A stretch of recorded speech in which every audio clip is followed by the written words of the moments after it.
following the defeat of Martin Perfecto de Cos and his return to Mexico, the question would be, what were the Texans in San Antonio going to do? The answer was nothing, and they honestly did not know what they were doing in the first place.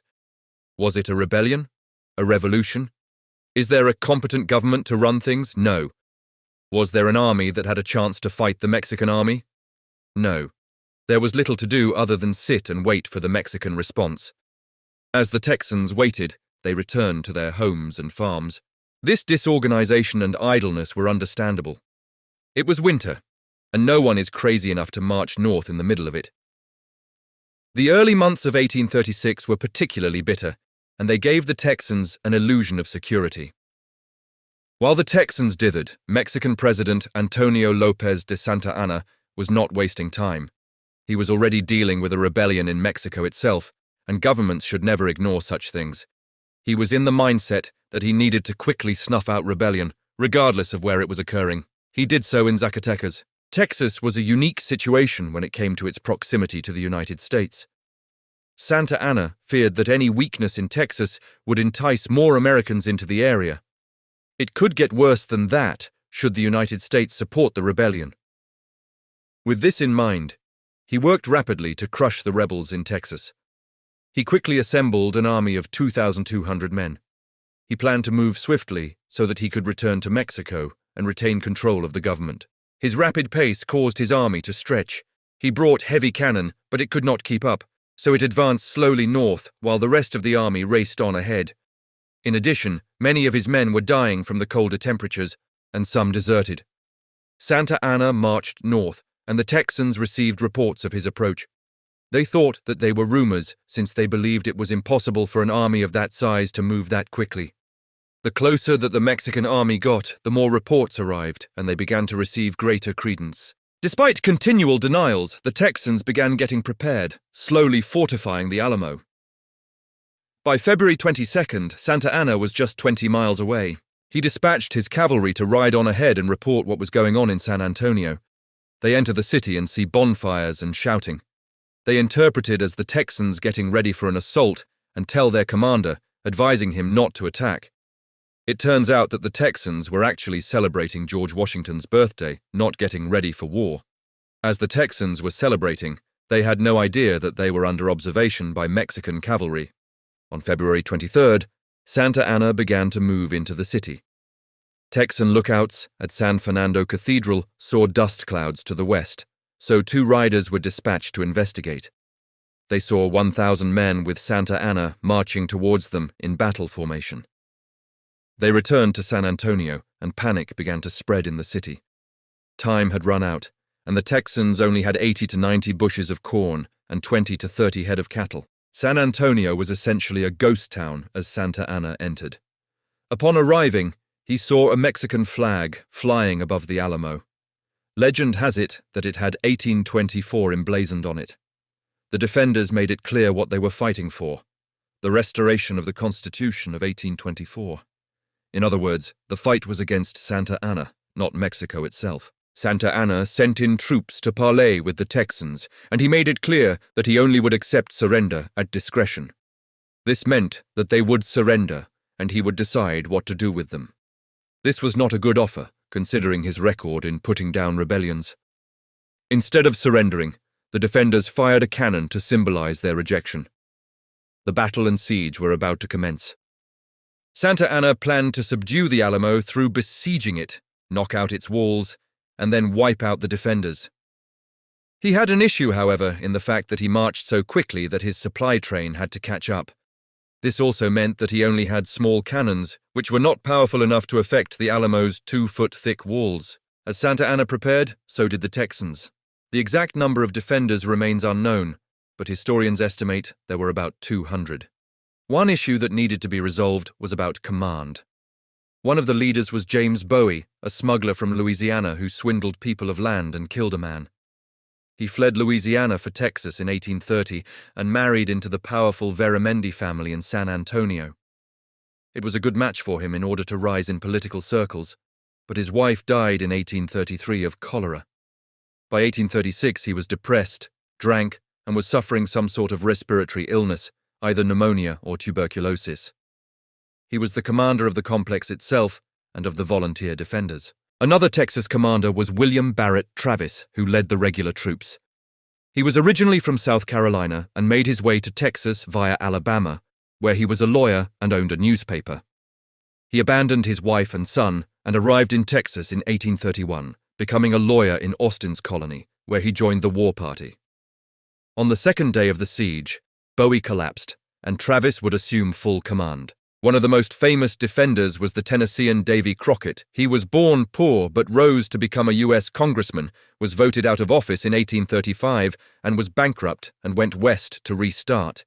He was run out of his own state and told his constituents that they could go to hell while he would go to Texas. The Alamo was actually much larger than its popular image. What people think is the Alamo is actually the facade of the mission's chapel.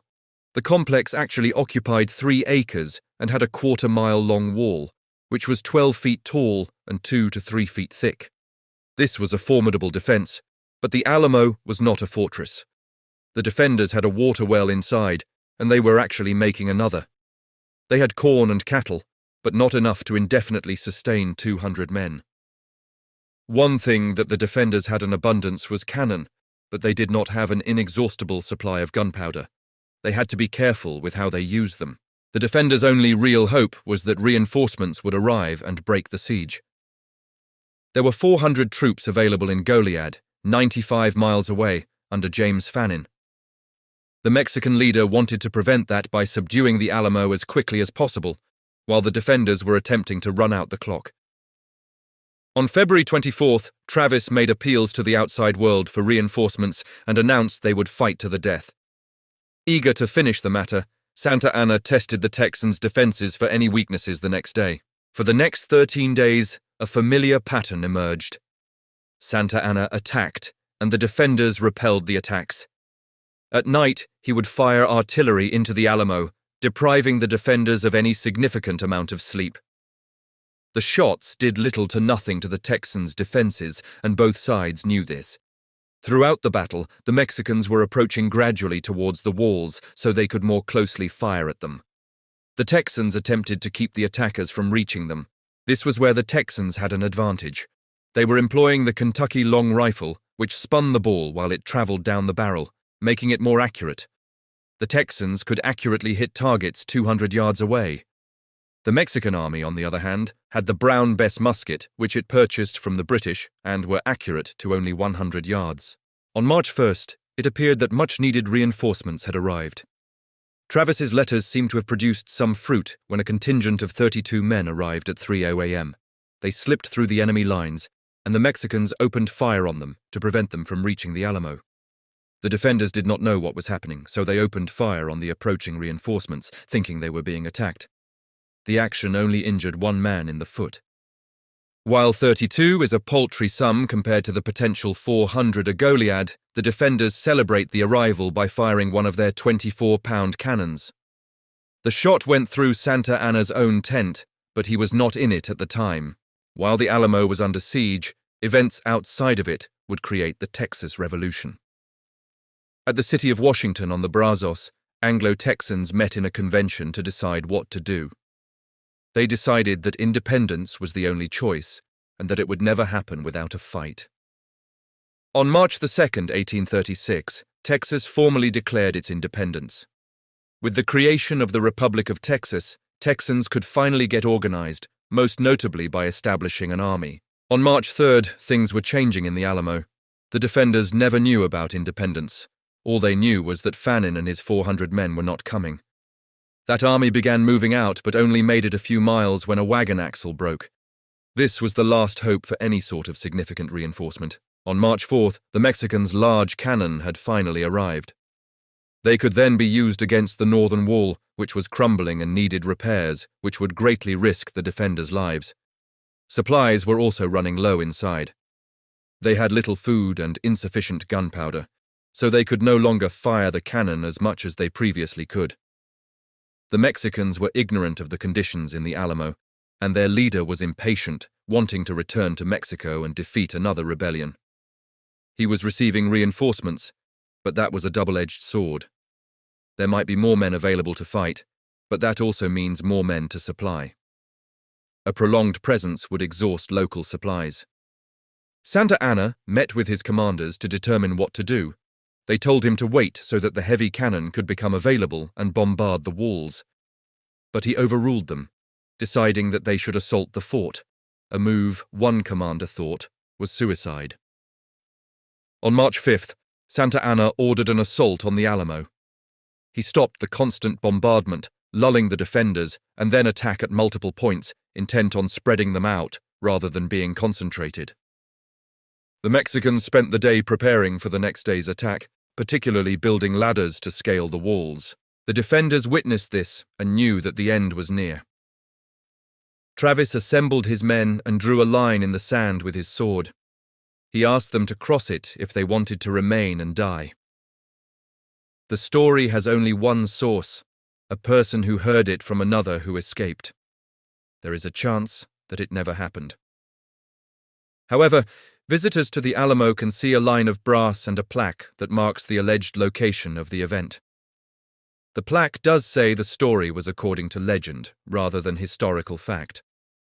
On that last night, the defenders were preparing for the assault. They posted sentries to give advance warning. Around midnight on March 6th, Santa Anna woke his men and ordered them to get into position. He would post 1,500 around the Alamo with a 400-man reserve. It began quietly, with a handful of Mexican soldiers killing the sentries.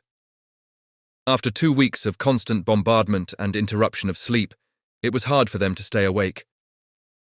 Around 5 in the morning, the Mexican army was in position, and 30 minutes later, a cry of "Viva Santa Anna" served as a signal to attack.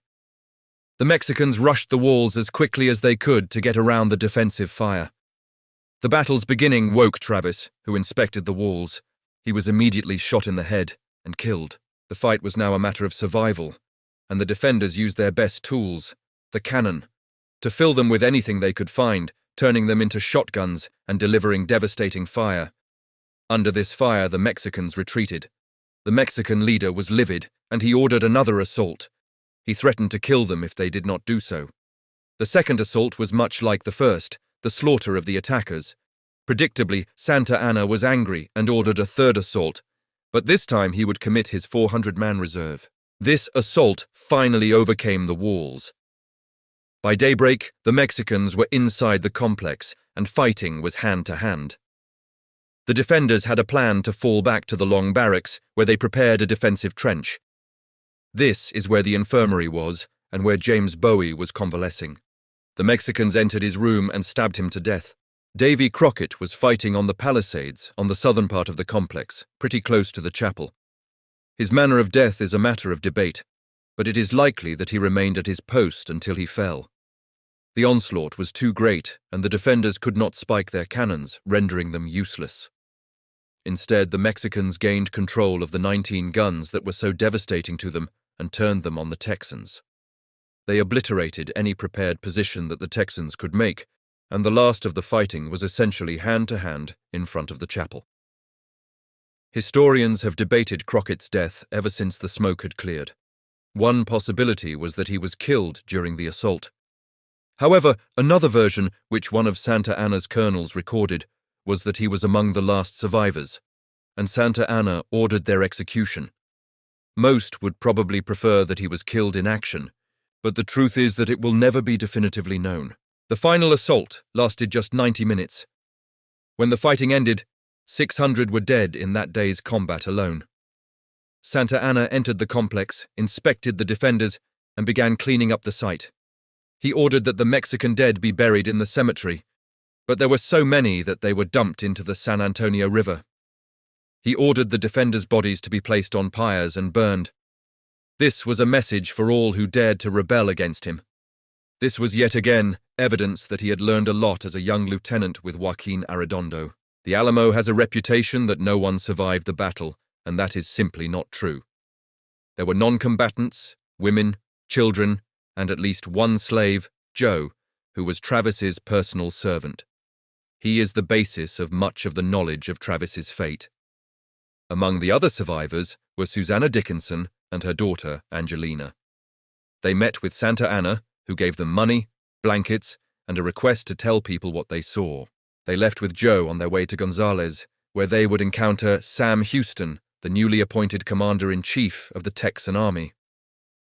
He learned of the fate of the Alamo and realized he had a serious issue. Santa Anna was free to move anywhere he wanted without significant resistance and had a greater army. The question was, what will happen next?